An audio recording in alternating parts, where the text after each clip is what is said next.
Everyone met someone who hides pain behind a smile.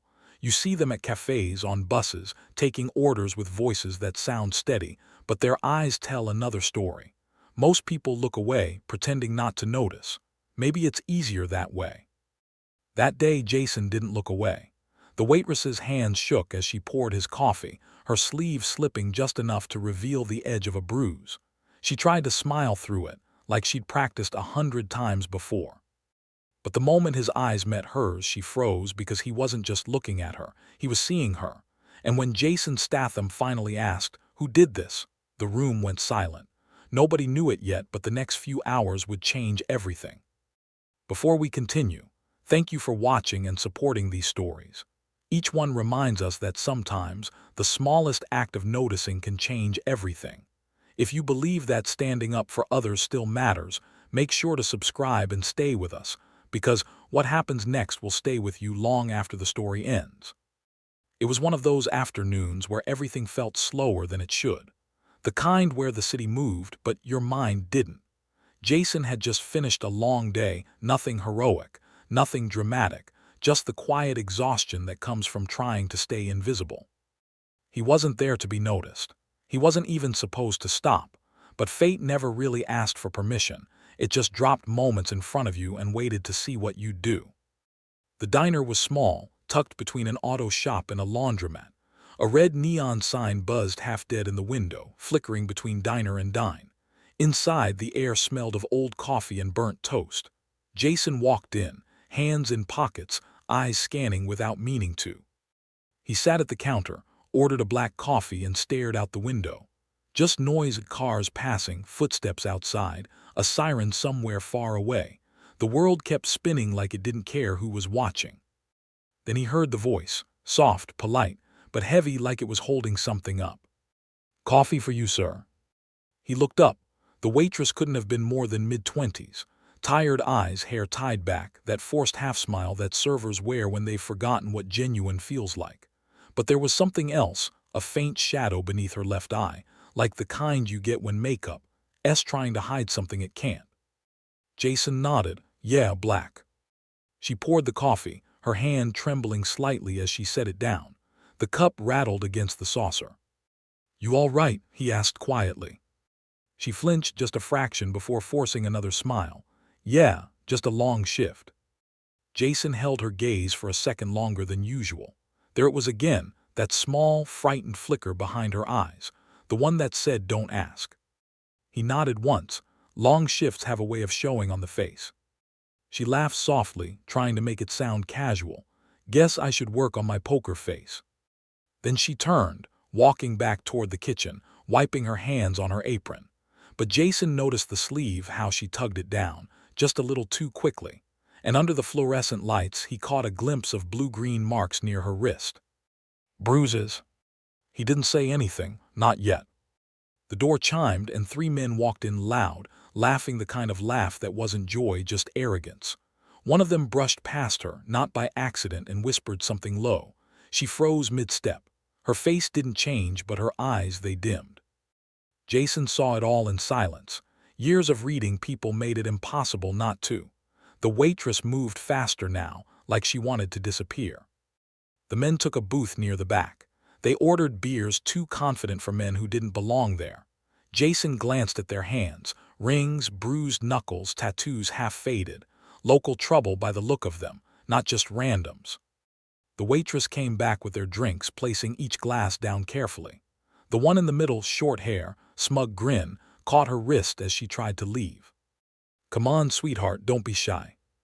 Her voice cracked slightly. "Please let go, I've got other tables." Jason's hand tightened around his cup. The liquid rippled. The man laughed. "We're your best table tonight, you should be thanking us." She didn't reply, just pulled her arm free and walked off. But not before Jason saw it, that same bruise on her wrist, now darker. He looked away, exhaling slowly. He promised himself he was done stepping into other people's fights.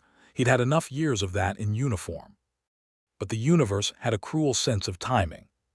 When she passed behind the counter again, her boss, a man in his 50s with a stained apron, leaned close, muttering something sharp under his breath. She nodded fast, shrinking into herself. Jason couldn't hear the words, but the tone said enough. The boss wasn't on her side either. The three men in the booth laughed louder, their words cutting through the quiet hum of the diner. She used to work for him, you know. Yeah, figures, look at her, still thinks she can talk back. Jason turned slightly, pretending to glance at the menu. He caught just enough of their conversation to stitch the pieces together. They knew her, and whatever had happened between them, it wasn't over. She came back once more, this time with a coffee pot, refilling cups at the counter. When she reached Jason's, her voice trembled. Top up. He nodded, but before she could pour, one of the men in the booth called out. Hey, you missed our table, sweetheart. She froze. The sound of the coffee pouring stopped midstream. Jason said quietly, you don't have to go. She hesitated, eyes flicking toward the back, then to him. If I don't, they'll make it worse. Jason's jaw clenched. Who will? She swallowed hard, shaking her head. Please just drink your coffee. She walked away. He turned his gaze toward the window again, but his reflection stared back, and it wasn't calm anymore. Outside, the day slipped into evening. The diner grew quieter, customers thinning out, but the three men stayed, drunk now, restless. At one point, Jason heard the crash, a tray hitting the floor, followed by a sharp sorry from the waitress, then laughter, the cruel kind. He stood up, walked slowly toward the counter. The boss stepped out from the kitchen, scowling. What the hell is going on here? The waitress stammered, I dropped it. The men in the booth snickered. One of them added, clumsy as ever, huh? The boss frowned. You'll pay for the damage, you hear me? Jason blinked once. You serious? The boss turned toward him. Sir, this doesn't concern you. Jason's voice was low. Looks like it should. The older man straightened, annoyed. She's been trouble for weeks. Late shifts, bad attitude. If you're defending her, you're wasting your breath. The waitress's voice cracked. I'm not, I just... Enough, her boss snapped. You want to work here, you follow the rules. Jason studied the man. He'd seen his kind before, the ones who feed on other people's fear and call it leadership. Rules, Jason said softly. You mean the kind that let men harass your staff while you pretend not to see. The boss's face tightened. You need to leave. Jason didn't move. His tone stayed calm enough to make everyone else nervous. She's bleeding through her sleeve, and you're worried about a broken plate. The entire diner fell silent. The waitress blinked fast, realizing too late that her sleeve had slid back, revealing a faint red mark on her forearm. Her boss's eyes darted toward the men in the booth, then back at Jason. Sir, please. Jason stepped closer. I asked you a question. No one answered. The waitress looked terrified now, not of Jason, but of what his words might start. She shook her head slightly. Please just go, please. Jason's eyes softened when he looked at her, but his voice didn't lose its edge. Who did this to you? Her lips parted, but nothing came out. The short-haired man at the booth laughed. Why don't you mind your own business, pal? She's fine. Jason turned toward him, slow, deliberate. You sure about that? The man grinned, standing up. Yeah, I am. Jason's eyes flicked briefly to the waitress, then back to him. You might want to rethink your answer. The man snorted. You threatening me?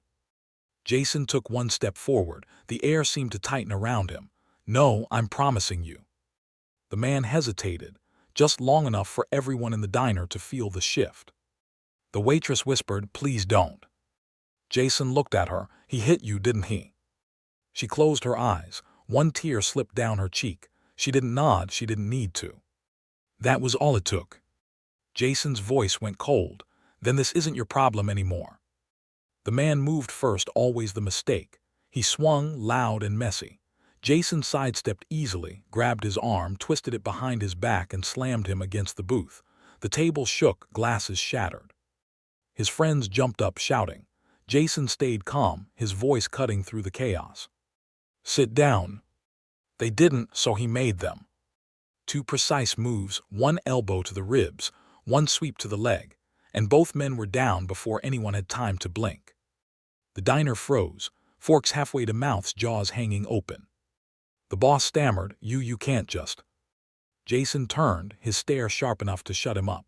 Call the police, tell them to send an ambulance too. The waitress stood frozen, trembling. What did you just do? Jason exhaled. What someone should have done a long time ago. He walked over, picked up the tray from the floor and set it back on the counter. You okay? She didn't answer. Her breath shook, her lips quivering. You shouldn't have, they'll come after you. Jason shook his head. They won't get the chance. Sirens began to echo faintly in the distance. Someone must have called it in. The men groaned on the floor, clutching their ribs, muttering curses through their teeth. Jason didn't even look at them. He turned to the waitress again. You've got somewhere safe to go. She hesitated. No, not really. Then you do now. She blinked, confused. Why are you helping me? Jason looked at her quietly, because no one else did. The sirens grew louder, closer now. He handed her his jacket.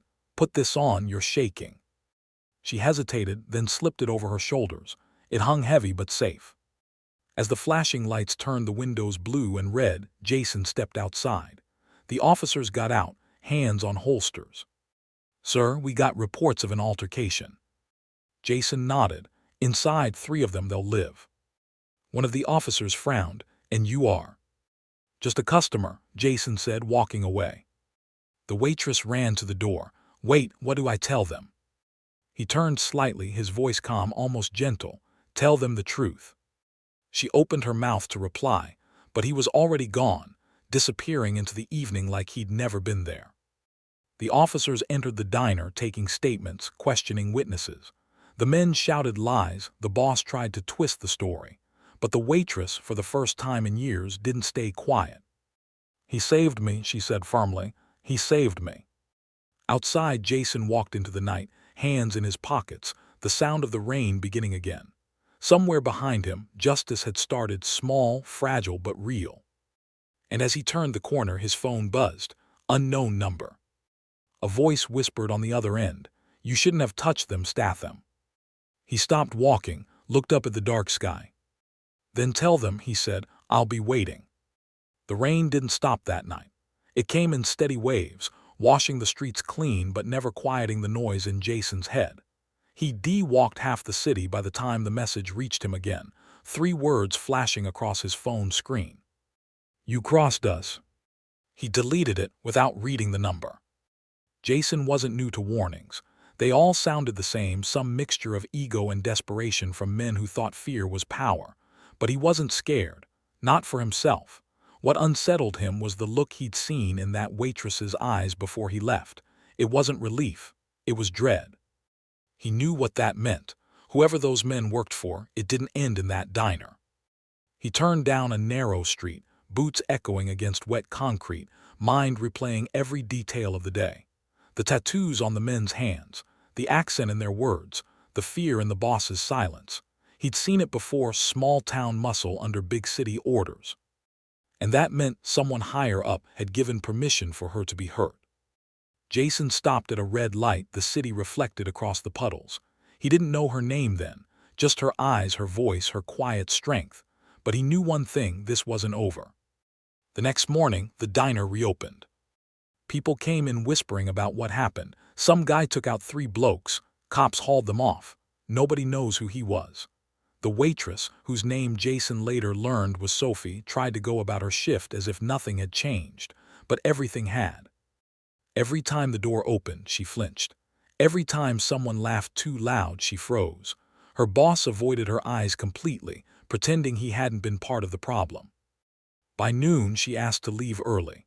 He didn't stop her, just muttered something about keeping things quiet, about not dragging attention to the place. She walked home fast, her coat clutched tight, the city blurring around her. The rain hadn't let up, and neither had the feeling that someone was watching. She wasn't wrong. A black car sat idling across the street from her apartment, tinted windows, engine running low. Inside, a man in a gray suit spoke softly into a phone. Yeah, she's back, alone. He listened for a moment, nodded and hung up. The car door opened. Sophie didn't see them until she reached her building. Miss, one of the men said, stepping from the shadows, we'd like a word. She froze, the umbrella trembling in her hand. Who are you? Friends of the lads you got arrested. Her heart dropped. I didn't. Don't matter, he said, taking a step closer. They had employers, you cost people money. That doesn't go away easy. Sophie turned to run, but the second man blocked her path. Won't take long, just a chat. She backed up shaking. Please, I don't. Before she could finish, a voice cut through the rain. Conversation's over. The men turned. Jason stood across the street, hood up, calm but unreadable. Mate, one of the men sneered, you just don't know when to quit, do you? Jason walked forward slowly. You're right, I don't. The first man moved quick, pulling a knife from his coat. Jason didn't hesitate.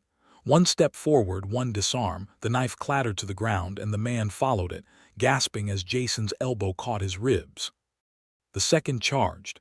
Jason sidestepped, grabbed his collar and drove him into the wall. The thud echoed through the alley. Both men groaned on the ground, clutching their sides. Jason crouched between them. Who sent you? They stayed quiet. He leaned closer. You think I'm asking for fun? The first one spat blood, glaring up. You're dead, you know that. She's dead too. You messed with the wrong. Jason cut him off, voice cold. Then give me a name, or I'll find one anyway. Silence, then a whisper. Collins, Mr. Collins. Jason's jaw tightened. Where? Warehouse down by the docks. Jason stood, glanced at Sophie. You need to pack a bag. She shook her head, voice trembling. You can't go after them. They'll kill you. He looked at her quietly. Not if I find them first. That night Jason didn't go home. He went to work. The docks were almost empty, just the hum of cranes and the hiss of rain against metal roofs. A warehouse light burned faintly at the far end, flickering like the diner sign had.